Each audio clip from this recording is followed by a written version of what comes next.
Hi everyone, thank you for checking out Aquila Bird Flight Simulator. It's a project I've been working on since 2016. It's a project very close to my heart, and I hope you enjoy playing it too. It's come a long way since I started it, obviously. It's been a very busy time. But this is intended to be a quick start video, so I'm not going to go into too much detail about it. We're just going to jump straight on in. So I've just launched the game on my computer. I'm going to pop the headset on, and so you can see what I see. I'm also going to turn around so that when we get into the control side of things, you can see what I'm doing, because the motion control is probably the most challenging aspect of the game. You can also use a gamepad, or you can steer by tilting your head as well. But I think the most immersive experiences with motion controllers. I've used Oculus Rift, I've also used HTC Vive, but I have got some guys testing other headsets as well with some good success. So what I'm going to be using is the Steam version of the game. So I'll run through all the options and whatnot. So without further ado, I'll pop the headset on and I'll show you what's going on. So I'm going to do that now. So when you run the game initially, you get presented with this screen. It just gives you a bit of text. All it wants to know is a standing or sitting game, so it just wants to know where your center point is. So you just stand in the center of your play space, press the center thumbstick, and then it re-centers.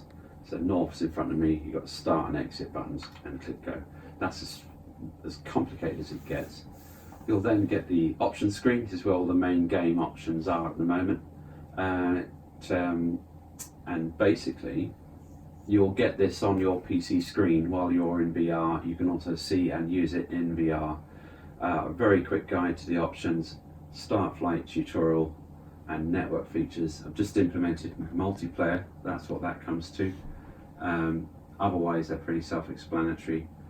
Because I'm using motion controllers, it's picked that up already. You've also got gamepad, which is also keyboard controls, WSAD, and shift to flap, etc. And there's the headset steering and the gamepad, which is also a keyboard as well. You've got 3 maps: Scotland, Colombia, and Canada. You can also set wind speed and direction and pick your bird. It's purely cosmetic at the moment. There's no real differences in how they fly. You've also got various options. I'd leave these as their defaults at the moment. This would normally be high, which is what I'll show you now. Assist just gives you extra information, like when you're in a thermal, it tells you whether you're going up or down. As you go up these options, you lose those things. So on hard, you don't get any help at all. It's just up to what you see, what you feel is going on. So I'll leave that on easy. Comfort, leave that on high to start. That levels the camera, doesn't let it pitch or roll. Great for if you're new to VR. If it's on medium, like middle, then the camera will tilt up and down, but it won't tilt left or right. It's kind of a middle of the road. And if you put it on low, which I admittedly like to play it on that because you get maximum control, no restrictions, it doesn't level the camera at all. So on high, your rolling and your pitching up and down is limited, but it's best for comfort. Because try again. Because the start in the air, start in a tree, or start on the ground. The default is to start in the air, which is what we'll do now. If you're concerned about your comfort, you can set a time limit.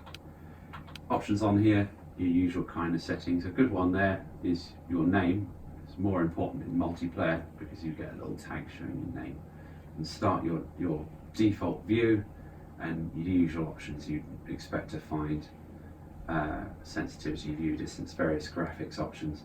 VSync must stay off for using VR, or your headset and your monitor will fight for control and your experience in VR will be jerky at best. So leave that off. It should default to off when VR is detected. If there's no headset plugged in or you're playing without VR, you'll find that will be enabled.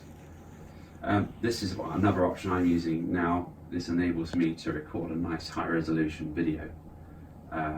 Because what you normally get from your headset mirrored onto your monitor is rubbish, frankly. So this enables us to get a nice YouTube suitable video. Flight logging, You can save your flights. Don't have a good viewer at the moment, but it's on the way. But you can enable that if you want to record your flights. Achievements is a Steam function. Various flight durations and height gains. These are all linked to Steam. Santa's gift is a present chasing. Christmas, Valentine's is a January, February thing where you can find hearts hidden around a map. I'll come out of that. The network screen, I'll start off our first game with that. Again, you can reset your name, server address if someone's hosting a private server. Tells you your IP address if you're on say a mobile or a dedicated connection. I'm on a network, so it gives that. The most important thing here, that will show up a player names or not. Join official server is a server that's here in the house, so I'll keep that running as much as possible. When I join it now, I'm going to use it for the purposes now. It will probably be quiet because I haven't made a noise about it. I will do soon, but I'm going to give that a go anyway. Okay, so without further ado, I'm going to start a network game for this. See if anyone's online, we'll see what happens. So I'm going to say join. So we've joined and it's night time. By the looks of it though, it should be coming towards dawn. It kind of gets a bit misty just before dawn. This is what you'll see. I'm using motion controllers, so these control indicators just trying to get you in the right place to get nice and level flight. So I'm hoping that you can see what my hands are doing to control this. I'm not actually doing anything yet, but you can see what's happening on the screen. To start the game, to release this lock, I'm going to line those up and it lets me go. And basically all your steering is done through moving your hands like this.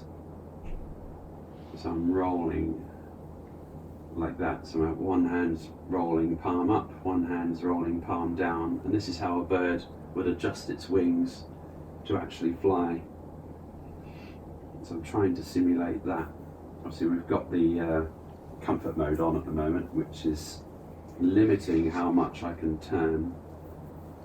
So if I pitch up a lot way, it stops. You're going to stall like an aeroplane would, and so your nose drops. And that's basically how you control.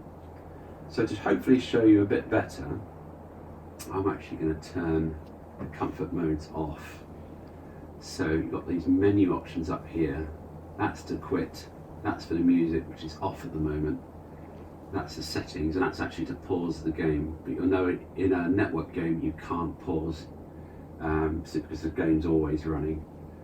If you panic and you're going to crash, there's a rescue button here. So I'll demo that just shortly. Oh, here comes the sunshine. So I'm going to turn the comfort modes down. So that's on the low now. So you'll see that there's now the camera rolls. So I appreciate this will make some people ill in VR, but personally I prefer to play it this way. So you'll find if you're going down, it's all going horribly wrong, like I'm going to press here. If you press rescue, it will bring the autopilot in, level the wings and get you away from the ground as best it can. Won't always work. Press it again. You can line up your hands if you want and press the button and it goes away again. It's a very handy little option. So hopefully by seeing what I'm doing, you can see how the bird is responding.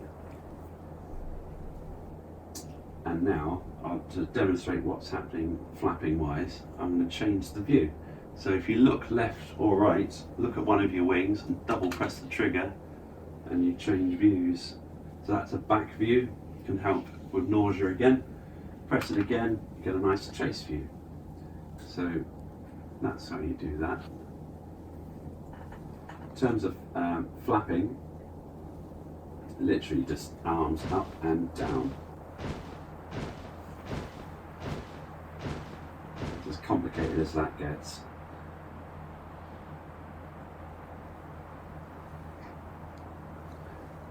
Another feature you'll find in Aquila is the ability to ridge soar. So I'm going to go back on the inside view now. What I'm going to do, if you bring your wings in towards your body, you'll see your wings come in and you'll dive and get a lot of speed. But you also come down quite quickly as well. So it's one way to lose height. But the reason for me doing that is I want to show you that you can gain height just through soaring, which is what an actual bird of prey would do, or any soaring bird would do. You can see there's an arrow there, which is where the wind's coming from. It also tells you the speed of the wind. Because I'm flying over a hill that's facing the wind,